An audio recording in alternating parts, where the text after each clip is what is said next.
Hello, friends, and welcome to Worldbuild with us, the podcast where we create fantastical worlds with help from you, our listeners. My name is Rob Hilferty, and I'm here with my co-hosts Daniel Quinn and Courtney Staples.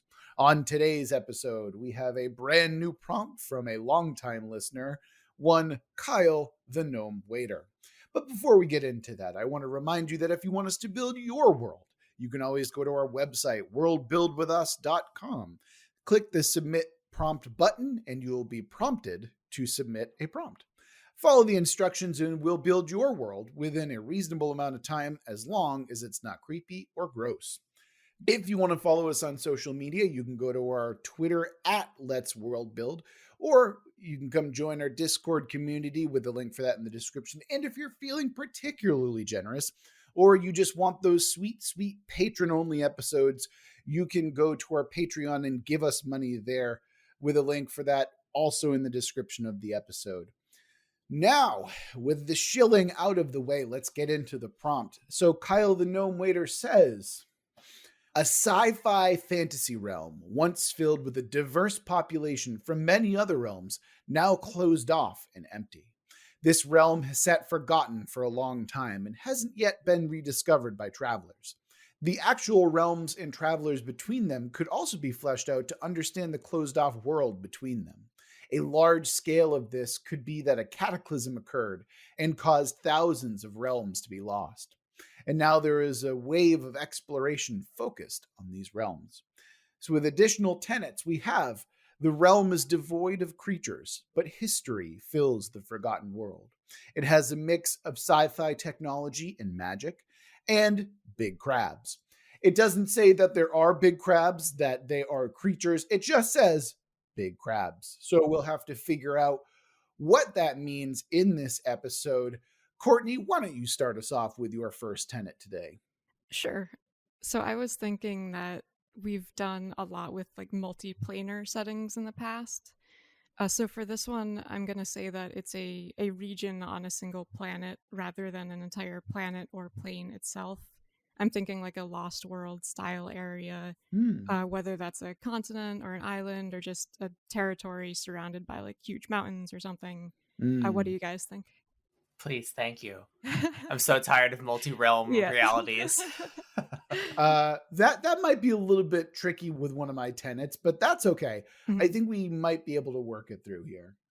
So you're saying this is a region of a single planet or place. Right, yeah. And it's not multiple realities, just to be clear. Exactly, yeah. Okay. That's the tenet. That it's a single area on, for example, if it was Earth, it could be like Australia or the Antarctic or something like that. Interesting. So this is Lost World continent type exactly, stuff. Exactly. Okay, gotcha. Like Atlantean sort of thing. Mm-hmm. Or Land of the Lost, where maybe we can go in the core of the Earth or something like that. We could do that too. Oh, yeah. Endless. Ooh, that means we can have... I'm not going to say it. You got to say it now. You can have moon Nazis. I was going to say lizard people. Well, I mean, that is science fantasy, so... Yeah, technically. Yeah. There's a played out. Kind of. I mean, how can you do better than that one movie, like with the Tyrannosaurus Rex? Okay, so you're talking about Kung Fury, and no, not that one. Oh! Then you're talking about the Iron Cross movie. Yes. What's it called? Yes, Iron Sky, or what is it called? Iron Sky. Thank you. Yes, exactly. Yeah. Oh, that was T-Rexes too. It has a T-Rex in the second one. In the second one, because they go to the moon base in the second one, I believe, right? Okay. Yeah. I was thinking of that show. What is it? Danger 5 or something, because that has Nazis with dinosaurs in that one. Oh, with Sensible Chuckle? Yeah. Yes. Yeah. Well, see, the thing, like, everyone makes fun of the Nazis on the moon thing, but like the weird stuff that Hitler and his retinue were into is like, it's amazing. Weird. Yeah. Well, no, it's not amazing. It's fucking weird and like based in a lot of weird conspiracy and occult magic stuff, which is why people always use it, because it's like, well, we want someone who's unequivocally evil, so we have the Nazis, but like, how can we make them... How do we make them have wizardry? Yeah, exactly. It's like, oh wait, they studied the occult? Oh, cool. Okay, cool. Perfect. Not a problem. I mean, Indiana Jones even has that. That's like classic. Exactly. Yeah. You know? Exactly. It's everywhere, and it's steeped in like a grain of reality. So of course, it's going to be, everywhere. And that's, I think That's also partially why like Nazi zombies are also such a thing, is because Mm, of that occult yeah. kind of draw that they had. Anyway, so we've got a lost continent here. Let's assume, because now I'm thinking it's just Australia, right? Shout out to Dale King's Mill, by the way. Anyway, Daniel, what's your tenet? Bring us to this kind of weird space sci-fantasy Australia. What are we doing? I don't know how we'll do this, but I think it can still technically work. But I had the means of travel between these realms is by dreams. Mm, Okay, wow. interesting. You are both individually fighting my tenets here, but I'm okay with that because I think that one of mine can work with both yours so far. But anyway, so Daniel, what do you mean by that exactly? So in order to move between the realms, you have to be dreaming. I see. Mm. Okay. Yeah, then we can make that work. That's not a problem. Do you have to like stay asleep for this, or do you kind of transport during your dream and then you wake up and interact with the other realm? Either one could work. I feel like it might be less restrictive if you have to go to sleep to travel, and then you can wake up wherever Yeah, the place yeah. is. Are they just called lucid dreamers because they're able to like control them, the stuff around them? Yeah, I mean, I guess also it would make sense for moving things too, like if you're gonna have Yeah. your stuff with you. All right. Mm, mm. All right. I'm going to butt in here and introduce one of my tenets because I think that we can make this part work.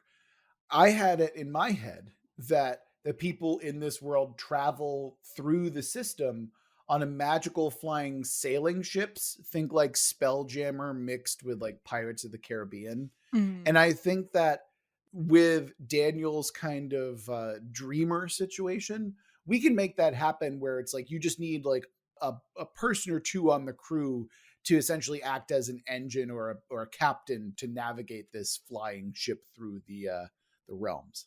Mhm. Yeah, or it could be like the ship might be a metaphysical ship that they have to pilot in a dreamscape. Mhm. Yeah, we're getting there, Daniel, because my second tenet is also has to do with psychic emanations, but we'll Oh, get to that perfect. eventually. Yeah. I mean, it could be interesting if the traveling idea, it wasn't necessarily that you have to be dreaming to do the travel itself, but it's like you have to be asleep to safely make the journey across. Like there's something that would fuck your mind up completely if you were actually awake when you did this. Might be interesting. Yeah. Can you explain that a little bit more, Courtney?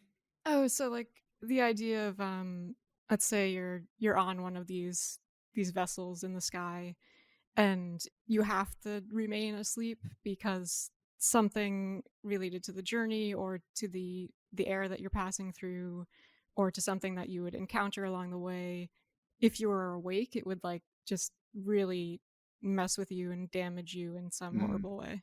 Mm-hmm. All right, I'm going back to back, I guess, because this is just too good. Okay. My second tenet is that the prompt says that there are no like living creatures or anything like that, just Mm. like a landscape of like buildings and mystery and stuff like in history, mystery and history, right?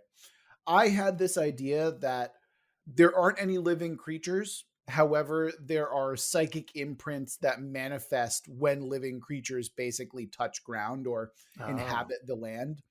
And they manifest based on the people who land there. So Mm-hmm. if you have bad Mm. intention, it's essentially I'm trying to use it as like a metaphor Yeah. for like either colonialism or basically reflecting on the wants, the desires, and everything of the person. So it's like you're looking into the person's heart and Mhm. then seeing what manifests. So if you're there as like an explorer or a scientist, you might get something that absolutely fascinates you that is a manifestation of your creativity and your love for science and stuff like that. If you're a weird like crypto fascist, then guess what? There's going to be some kind of really ultra violent like it's basically going to be the Nosdormu from Alien, where it's like, oh boy, look at this horrible monster thing that is manifest from my psychic dreams, you know?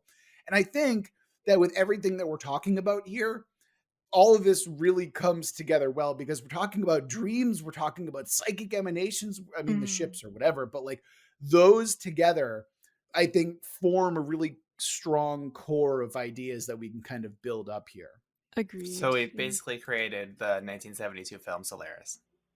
I've not seen that movie, so I have maybe. not seen that one either. Yeah. Or the modern version of it. Mm.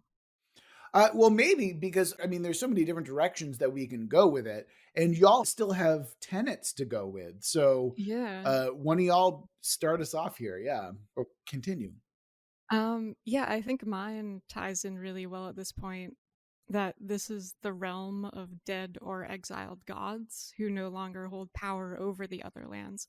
But the Mm. opposite is also true, where the gods who exist outside of this realm don't have power over it, and as such, whatever aspects they represent don't play a big role in this realm, or maybe don't even exist altogether here. And I'm open to any sort of pantheon, but in particular, for like a visual kind of thing, I wanted to include a goddess of dusk and twilight in this realm. So this land is Mhm. like perpetually in a state of low sunset lighting, but not actual full darkness. Can we have it be so it's basically like Norway during the midnight sun, Yeah. where it's like always just like a blue filter, but never actually like dark? Hmm. Hmm. Or maybe it's something like, because when you say dusk or something like that, I'm also thinking of the beautiful summer skies that are like vibrant pinks and Yeah. oranges and Yeah. stuff like that. So maybe it mixed between the two. Yeah, I could see that. Like a sort of interesting sunset. One day, maybe the sky is just this vibrant orange. The next, maybe it's this kind of dim, cloudy gray purple. Mm-hmm. Since this is science fantasy with the science part still being part of this, can they be maybe assumed to be gods, but could they be something that's not totally divine in nature?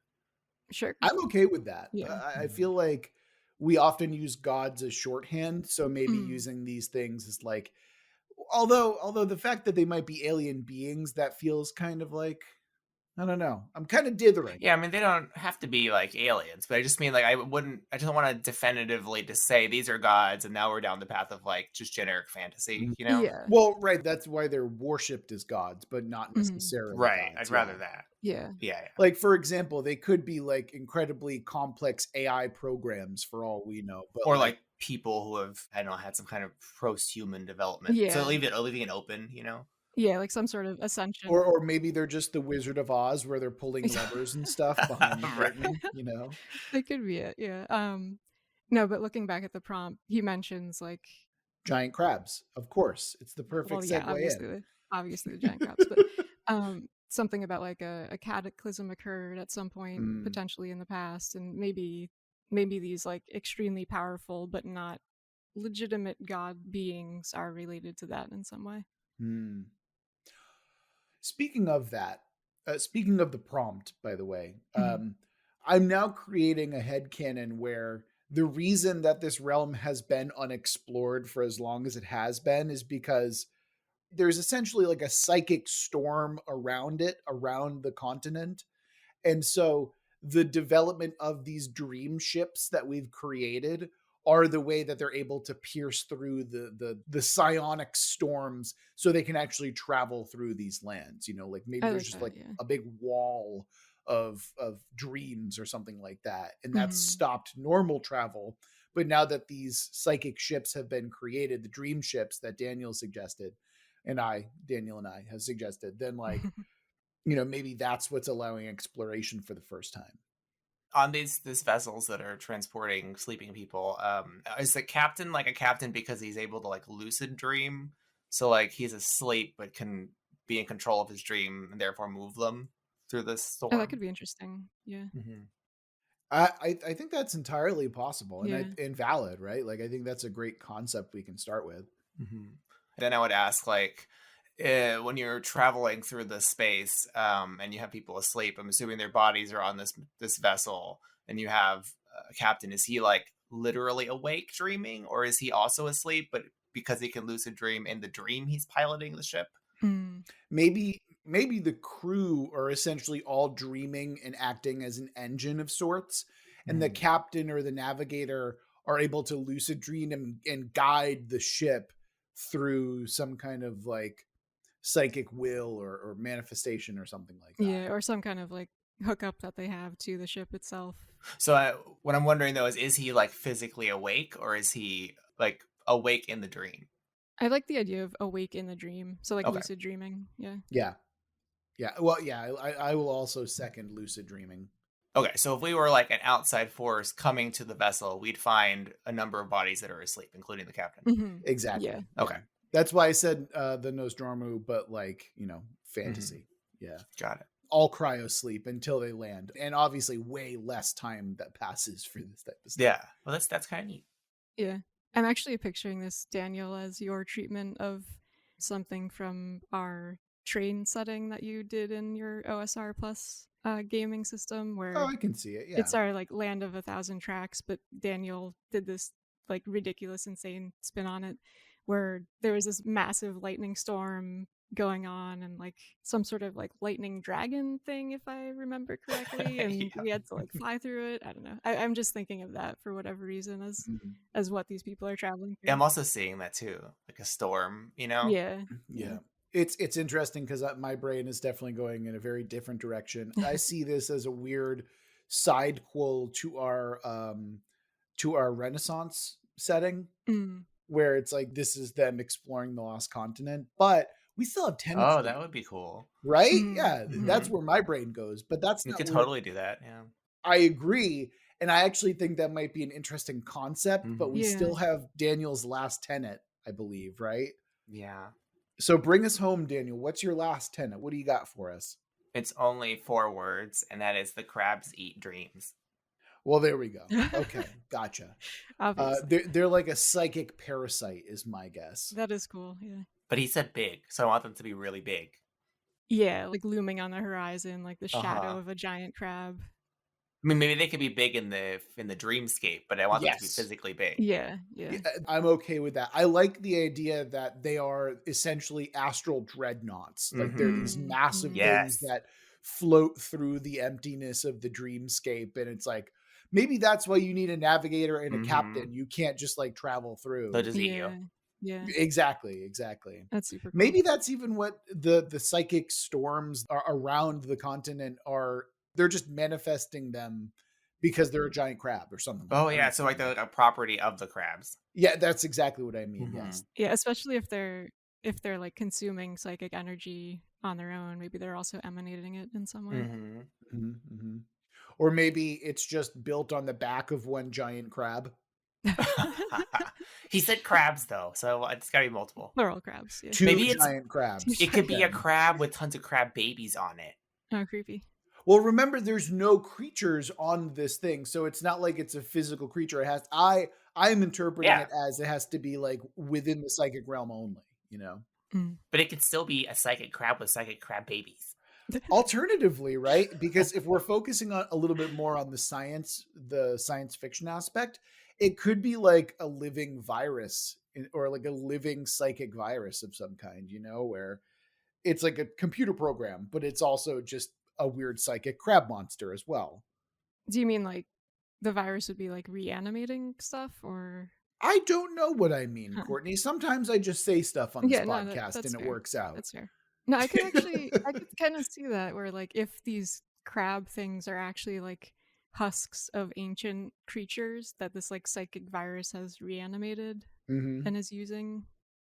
See, I just say stuff and sometimes it works out. Exactly. But that's actually kind of what I was trying to get at. Yeah. I'd almost rather them be like fully psychical. Like, although you could use the metaphor as like software. So like if the take were software, then the virus would be something propagating through a digital space, which would be a psychic space. But that's if you went in that direction, as an example. What might be really interesting as well, Daniel, is if we wanted to keep them purely psychical, maybe there were a number of giant crabs, and while they were living on this continent, they were kind of just regular ass animals, but something happened during this cataclysm where their consciousnesses coalesced into this giant psychic presence. So the giant space dreadnought crab that we're thinking of is actually a collective consciousness that is also a giant psychical like monster of some kind.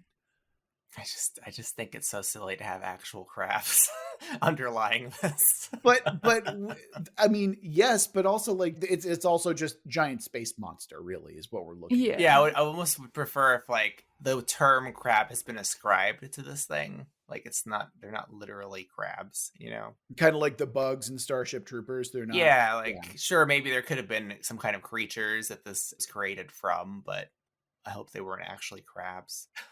But to be fair, when they manifest in the psychic dream world, they're chitinous creatures. That's Mhm. If like they're that's a described that way, yeah. yeah. They to me they've got to be some kind of weird chitinous monster. Yeah, yeah.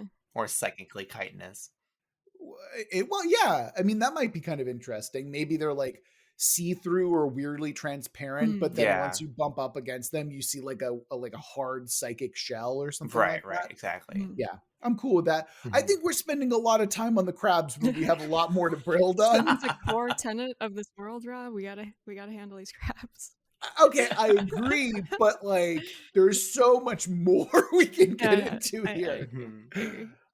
With like the abundance of psychic energy in this realm and like the whole dreaming aspect, I'm wondering if we can tie that into the gods or ascended beings, however we want to refer to them. Like maybe there is a being of dreams who's been locked away in this realm or Mhm. has died here, was imprisoned, however we want to envision it. But that's also related to why there's this like overabundance of psychic energy. Mm.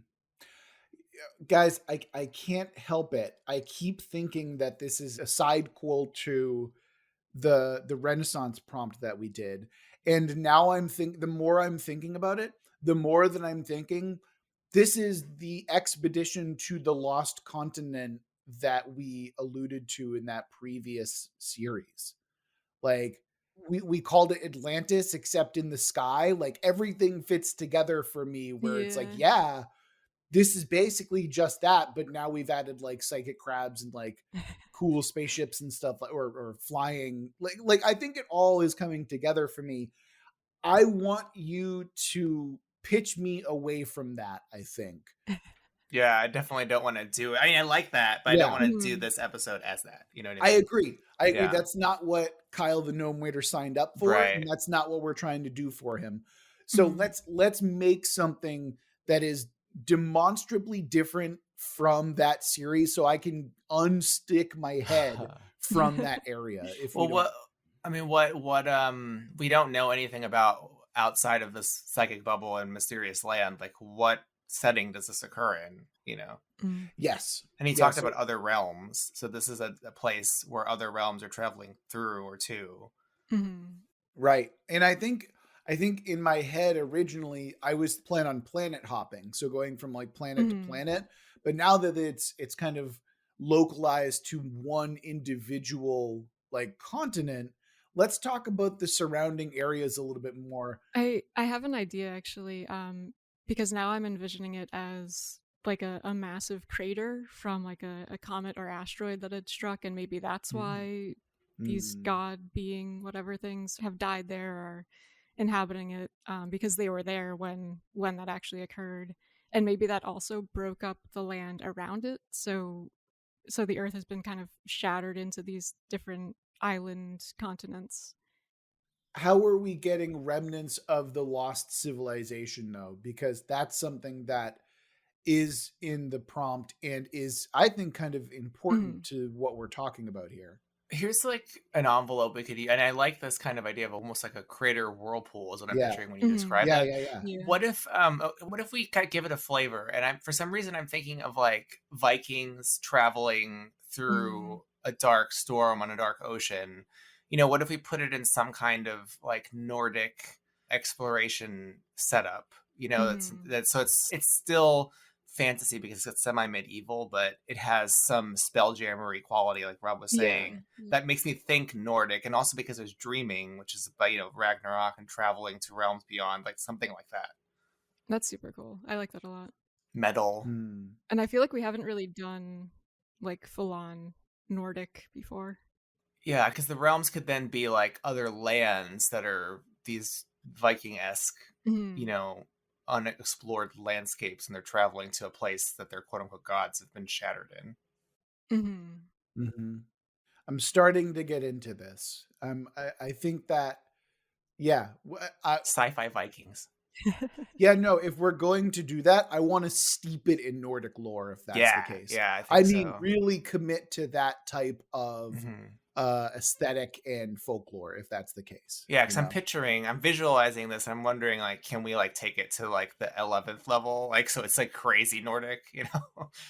I'm okay with that. I'm a big Mhm. fan of Norse lore, so like we could Yeah. definitely do that. Yeah. How true to Nordic lore do we want to stick with this? Because like, do we want there to be Fenrir? Do we want there to be, like Yggdrasil? Like, what are we looking at here? Or are we going for like a loose amalgamation of lore? I was thinking of it as flavor. I would vote for a loose amalgamation. Yeah. Yeah. Okay. Yeah. So really, we're essentially taking the aesthetics of Mhm. Viking and the aesthetics of Nordic myth and like kind Mhm. of playing with that rather than like the actual core stories, right? Like that independence kind of feeling. That's one feeling I get from Vikings is like, I don't know if this is the case, but kind of like a self-starting, ruthless independence feel, is at least in terms of the people. That's what I'm feeling. Hmm. Okay. So what's attractive to that to you, I suppose, is the question that I have for you. I guess the desire to voyage, Mm-hmm. or to seek out Mhm. something at a great cost. Gotcha. Like performing quests, basically. And I mean, that's what this could be, this realm. It's like a destination to accomplish great feats, Mm-hmm. and have epic tales be told about your journeys. Mm-hmm. Well, to me, right, like I'm thinking about like there are two key ideas that we're looking at here, and it's exploration and conquest, right? Those two concepts.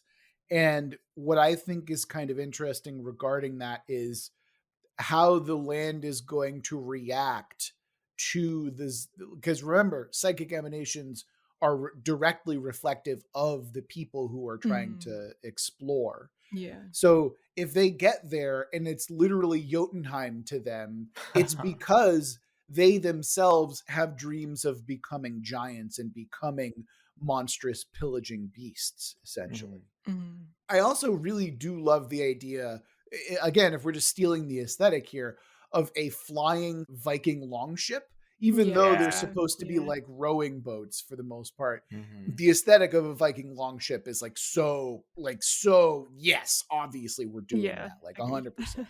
I'm definitely picturing that. I'm thinking like a doom metal album, but it's like kind of sleek and sci-fi-ish because it's Mm-hmm. got the Spelljammer feel to it, but Nordic. Mm-hmm. Okay, so we're taking the concepts here, we're running with them. I'm super fucking down for this.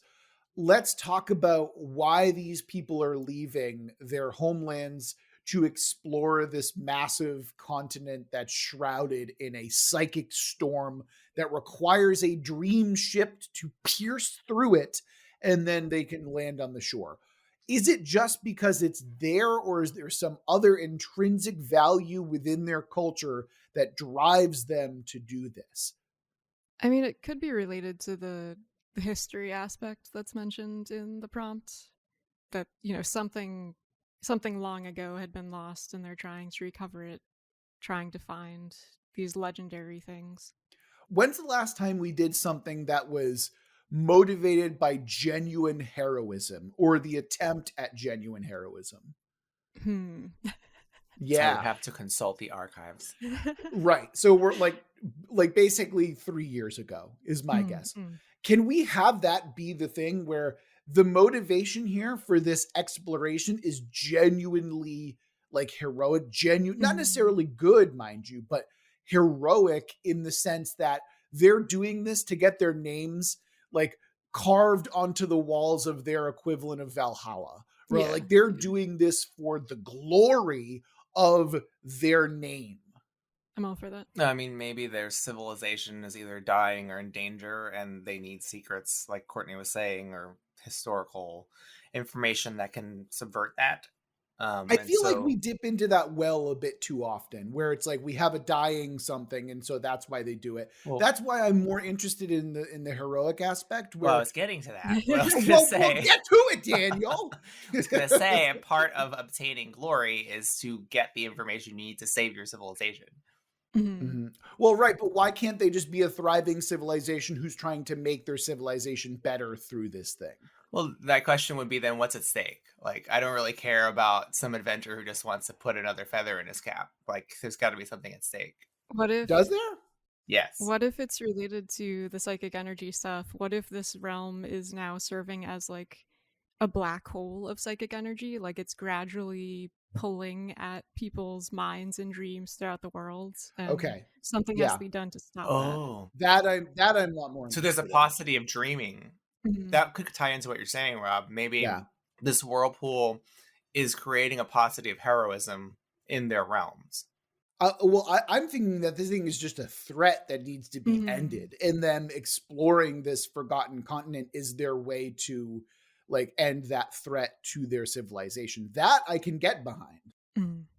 Well, I'm trying to think of a way too to tie in its psychic nature, like the way that it is Mhm. threatening. Yeah. Like if the way that it is threatening is that it's made a land of heroes into a land of weaklings, and restoring your honor and your heroism is you have to go and fight it. That would fulfill what you guys are saying, but the threat it's posing to the existing society is that they're being made weak by it. Their dreams are being sapped away, and they're not aspiring towards anything anymore. Yeah. Now we're just getting into this is a metaphor for depression, which I'm Yeah. okay with. Yeah. Which That's I'm true, totally yeah. okay with. If we're having sci-fantasy Vikings try and fight a depression crab monster, Yeah. I'm in. Like, yeah, Amazing. I'm totally into this now. Yeah. No, I think that what I wanted there was like to tie it together thematically, and I think that would work because now what's at stake is like their ability to be better than what they were, or to be, you know, to dream. Yeah, it's like more Exactly. of a risk of, instead of a risk of like complete collapse, it's more a risk of stagnation and like Right. a lack of hope, basically. Yes, exactly. And again, perfect metaphor for depression if we're really going there. And I'm in love with it. I'm totally down. I'm excited. We've got Vikings, we've got psychic stuff. Now, one thing I do want to tie in, or at least pay a little bit more attention to, the science fiction aspect. Do we feel like we've kind of gotten that part down? I think we could probably expand on it a bit more. Yeah, I don't really think we've done anything with it. Right, exactly. Because I feel like we've definitely got the fantasy part down. I feel like if we're doing sci-fantasy, let's add a little bit more to the sci into that fantasy, you know? I mean, the easy way to deal with that is a Nordic themed fantasy setting is typically thought of as being medieval, not medieval, but, you know, fantasy medieval, right? So then what if we just set this in a distant future? So it's so far in the future as to seem medieval. And so that's why you have like those Viking ships are actually technological. Well, I mean, that's why they're dream ships, right? Yeah. Like, Right. you can understand that. Yeah. But what does that look like? Because the quintessential sci-fantasy, of course, to me, is Star Wars. So is that the level that we're looking at in terms of sci-fantasy, or are we looking at something more genuinely? Because I suppose I'm just looking for theme and tone here, you know? I would point towards like a Dying Earth kind of post futuristic setting. So like you in that kind of setting, it can look like whatever you want, but typically the technology is not understood fully. So you would have something like a radio, but it wouldn't be referred to as a radio, and it would look weird, and you wouldn't realize it's a radio until after having read several chapters, you realize, oh, that's a fucking radio, and that's kind of the magic of it. And okay, so we're just dipping straight into technology as magic. Yeah, that could work. Yeah. Okay. I could see that. Maybe that's also related to the god being type things that we had talked about earlier, and how, Daniel, you didn't want them to be like true gods. So I think maybe far in the past they had like done something somehow to kind of give themselves power over whatever aspect they represent, and that's over time, and especially after this cataclysm event, has been corrupted. Yeah. Again, I do want to go back and point out that I suggested super advanced AI, and I think that their ability to represent themselves and like also have immense power within what the people would, because now that I'm thinking about it, right, like we've been considering the dream realm, maybe they just think it's a dream realm, but really it's like cyberspace, essentially. I was going to say it's the internet. It's basically the internet. They're right? recovering the internet, which Yeah. contains their hopes and dreams. It's just meta, but corrupted. Right. Oh my god. Yeah. I don't want this to get a bit too silly No, because I agree. we I can agree. literally like take the fucking like throttle and like slam it into meme territory. Yeah. So I want to like pull back away from that a little bit because I love what we've got. I love like Vikings and sci-fantasy nonsense and stuff like that. I'm totally down for this. I'm trying to conceptualize, I'm trying to contextualize all this stuff. And I'm like, oh man, we have to walk this line because I feel like we're teetering on the edge of ridiculous, like to the point of being silly. And I don't necessarily think that I want to do that. Yeah, no, I agree. I think it could be interesting if whatever is like soaking up the psychic energy, soaking up the dreams is like a horribly malfunctioned or like broken down piece of ancient technology that maybe at some point it was the source of like the whole cyberspace aspect, or it was sort of heavily related to people interacting like through long-term communication, and something happened to trigger it to like soak everything up instead. Maybe that's what those psychic emanations that I was talking about are. They're like the machines manifesting. They're basically like, what's the thing in Star Trek that creates stuff? Daniel, help me out here. I'm blanking. The holodeck? Not quite. It's the thing that physically makes things, not like makes things through hard light. Oh, the replicator. Yes. So they're basically 3D printing monsters based on like psychic imprints that they're getting, and it's completely involuntary. So these replicator things, they're essentially like, they were supposed to be worked this way, but the cataclysm has corrupted them or made them malfunction to the point where it can't stop making these things. And that's why it requires input. It's because it's like, oh, we need intent to create. Yeah. It patterns after whatever psychic input it receives. Exactly. Yeah. Exactly. That's really cool. It's unconscious. Okay, I'm fucking down with this. Yeah, 100%. I'm totally okay with this now. Cool. I mean, to Courtney's point there too, if this is some kind of like shattered whirlpool abyss that has a landscape to it, you know, maybe it's growing, like, and it's growing by replication too. So the more it pulls in, the more it can replicate, and the bigger it gets, and then the more it threatens the surrounding realms. Oh, that's cool. The entire world is literally sinking into an ever-growing whirlpool. Yeah, well, it would be like almost like, you know, like nanite soup, which is a typical sci-fi apocalypse. It's almost like replicator soup in this case.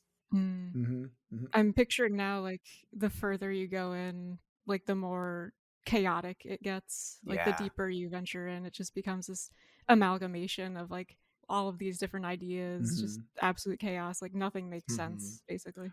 I'm also thinking that the further you go in, the closer to your direct psychic input it becomes. So it's like as you're on the outskirts, you're fighting these manifestations of like your fear and your desire, and then as you get closer, it literally just becomes you're fighting a doppelganger of yourself, and it's like direct confrontation with what you're experiencing and stuff like that. Okay so that's, I think that's a good place where we can like stop and like go over the tenets that we had originally introduced and see how they fit into this world that we've like, I feel like we've got a really solid vision for this place now. So who started us off? Courtney, start us off. What was your first tenet? Remind us. Yeah, so my first one was that it was, this takes place on a single planet. It's a realm on a single planet rather than like a plane in a multiplanar setting.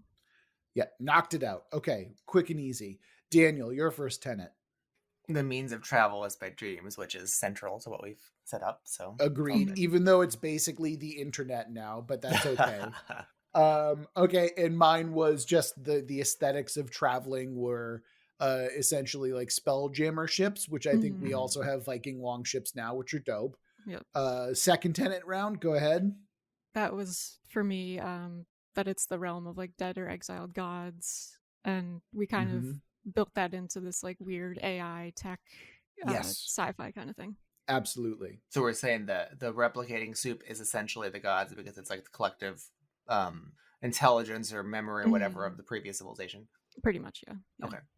Right. Do we want there to be like personality there in the sense that like, because so I'm thinking like, is there an opportunity for us to tie this in with like Nordic gods, sort Yeah. of. Like, I don't know if I want to do that. I do like the idea of kind of bringing it closer to the tenet that I had brought in, where it's like individual god beings. So like maybe whoever was like working closely on this project in ancient times, was their psyche was like absorbed first into this thing, this realm, and their psyches have kind of taken over, and they're still like individuals, but they're no longer human, if that makes sense. They're programs. Yeah. Oh, there you go. They're Yeah. individual programs. Yeah. Yeah, so maybe that way the Norse people can refer to like, oh, this particular god that's lost, and they can actually consult with it when they get there, whether it's good or bad. Right. Yeah, I guess I had also specifically mentioned like a goddess of dusk and twilight, and that's why it's that's true. Yeah, like never fully light, never fully dark. But maybe that was something related to like somebody studying light energy, or could it be the god they like, the good one? Yeah. I do need to point out, by the way, before we move on, I have to do this because I have big dad energy inside of me. We have Vikings that are online. We're essentially creating Ragnarok online. Oh god. Yeah, I just want to toss that out there. Daniel's too old to get that reference. Yeah, the rest of you will get it and laugh. What? Exactly, Daniel. So we've created Ragnarok Online, which I'm totally getting behind. Daniel, what was your second tenet? The crabs eat dreams. Crabs eat dreams. Okay, let's talk about that. Is that now like a weird virus of some kind, or or are the crabs representative of another god, or is it something else where they represent like the oncoming apocalypse? I mean, they seem to be some kind of effect of this whirlpool replication. Right. So they seem to be maybe like if this is the whirlpool and this replicator making a giant soup continent of nonsense, perhaps all of the operation of that, like there's a what do you call it? An accident in the philosophical sense of that psychic storm, and the way it has a physicality is in these quote unquote crabs, which are really just how the Vikings are describing them and what the captains battle against psychically when they're traveling. Right. It seems like it's like they're not like a sentient thing. They're not beings, and just like he said, that there's no living things there. Right. So maybe they're just like product of all the stuff that's happening. That is the danger to get in there. Yeah, almost like a Leviathan or Kraken type mythological figure. Yeah, are they essentially just guardians then? I guess, but I feel like they're not like intentional. It seems like they're just kind of like.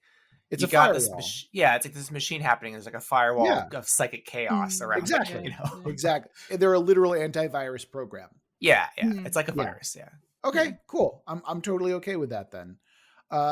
My second tenet was the whole psychic emanation thing, which was, I think we've established pretty well in the setting.